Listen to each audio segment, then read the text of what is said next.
मंत्री जयसिंह की मृत्यु के बाद राजा विक्रमसेन अत्यंत दुखी रहने लगे थे।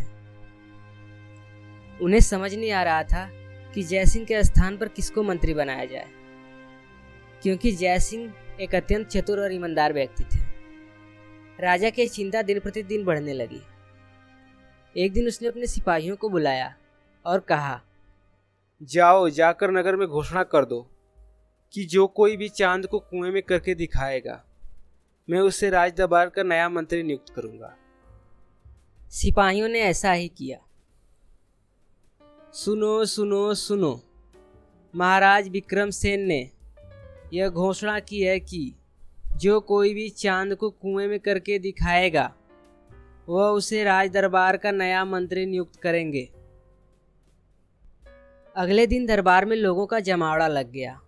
दूर दूर से मंत्री, विद्वान और विशेषज्ञ प्रतियोगिता में हिस्सा लेने के लिए आए।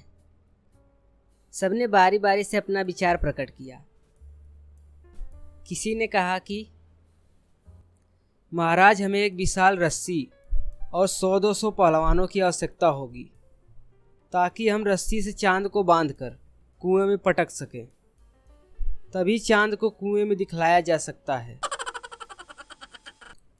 तो किसी ने कहा कि महाराज, तंत्र विद्या में बहुत शक्ति होती है। हम तांत्रिक के सहायता से टोना टोटका करेंगे और चांद को कुएं में लाएंगे।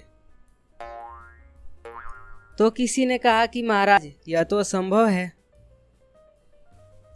शाम हो गई, लेकिन राजा को किसी का भी उपाय संतोषजनक नहीं लगा। वह सोच में पड़ गया कि जयसिंह जैसा चतुर मंत्री उसे मिलेगा भी कि नहीं। सभा खत्म होने को थी, तभी एक गरीब आदमी राजमहल में प्रवेश करता है। उसके कपड़े फटे हुए थे। वह राजा से कहता है, राजन, मैं चांद को कुएं में करके दिखा सकता हूँ, लेकिन उसके लिए 2 मास का इंतजार करना पड़ेगा। आदमी की यह बात सुनकर सभी लोग आश्चर्य में पड़ गए और सभा समाप्त हो जाती है। अंततः 2 मास बाद फिर से सभा लगती है और आदमी राजा से कहता है, महाराज, आज रात आपकी महीनों की प्रतीक्षा समाप्त हो जाएगी। मैं आपको चांद को कुएं में करके दिखाऊंगा। रात होती है और सभी लोग कुएं के पास जाते हैं। आज अमावस्या की रात थी और चांद पूर्ण रूप से निकला था।